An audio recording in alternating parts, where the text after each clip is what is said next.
Keelan's question is this. I know your opinion on hot take shows such as First Take and Undisputed, and I'm glad that your analysis doesn't revolve around what others think and that you have come to your own conclusions. My question is, how much do you think of what those personalities say is based on what they truly believe and not just formulated to where both analysts don't agree with one another and it turns into a shouting match? Are their opinions just for ratings? I feel like sometimes personalities like Stephen A. Smith and Max Kellerman disagree for the sole purpose of disagreeing and trying to rake in ratings. And then it turns into who can yell louder. Skip Bayless and Shannon Sharp basically do the same thing, but they do let each other have their turns. What is your opinion on this show's format and some of its fake? What is your opinion on this show's format and is some of it fake? These personalities tend to formulate storylines with one another for the sole purpose of argument because I guess no one would watch if they agreed on things. Hope to hear your opinion. Thanks for lending your eyeballs. And sorry for the long post. Thanks, Zach. Number one, that absolutely happens. I'll tell you a story. One time I worked for ESPN's College Game Day. I got to meet the people broadcasting the show. I was in the meeting behind the scenes with how it goes down. And they were like, we need a guy to pick the Ducks. And we need a guy to pick this team. And they would literally say, your job is to be on this side. Your job is to be on this side. You better find a good argument.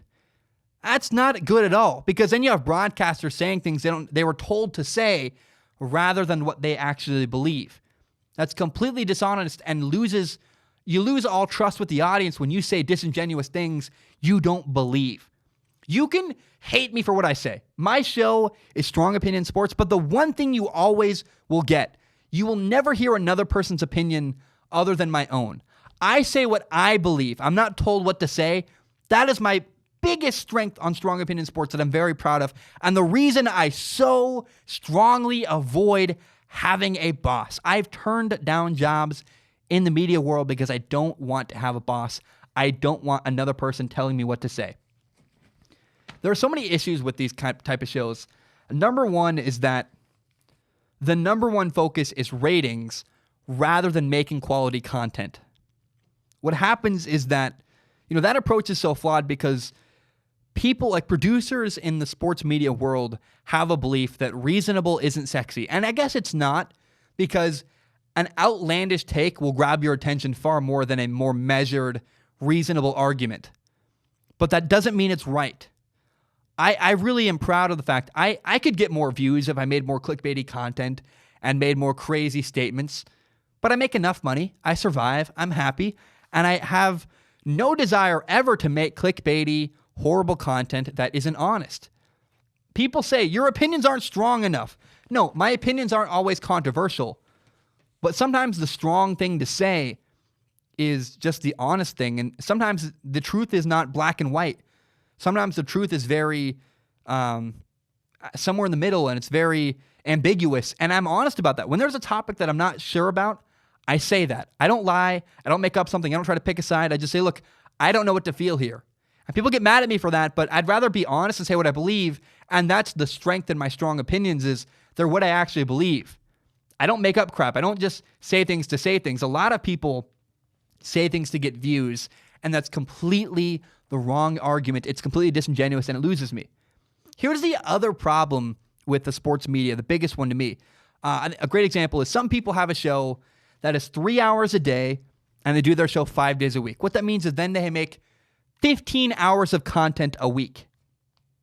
Let me tell you, there is not 15 hours of sports content every single week that's worth talking about.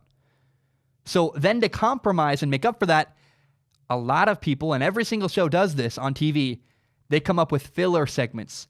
They're talking about things that aren't worth talking about because they need to fill time. I don't need to do that. I'm so proud about Strong Opinion Sports. Everything I say is valuable. It's important. It matters. There's no filler. I don't need to fill time. If the show is 45 minutes, it's 45 minutes. If it's an hour and a half, it's an hour and a half. I don't have to fit a time constraint. I don't have anybody telling me what to do. These are the biggest problems with the sports media world, is producers tell people what to say. So then you have broadcasters saying things they don't believe and building arguments for things they were told to say rather than what they believe. So you lose. It's not genuine. Then you have people saying things because they'll know it'll get them clicks rather than it's what they actually believe or what's honest. That's also bad. And then you have people creating filler content to fill time slots rather than because it's quality content. I believe that the world is changing. Podcasts are better than ever. YouTube is a real thing. It's a legitimate media outlet. And it has the flexibility to make quality over quantity and clickbaity stuff. A lot of people don't use it that way. But I think if you don't use your platform to be honest and genuine, you're wrong. And I think at some point, someday, the world's going to change and it'll catch up to people. Maybe not. Maybe I'm going to be a small middle market guy forever because I'm honest and reasonable. But I will never make content for the sake of getting views. I don't believe in that. I believe in making content that, look, I'll pick topics I think people are going to click on for sure. But I'm not going to say something because I think it's what people want to hear or it's going to piss people off and make them click. Does that make sense? There's a difference there. I make content to make quality rather than to try to get clickbaity content. It's a big difference. And I really hate the way that especially the TV shows in the world work when it revolves around sports.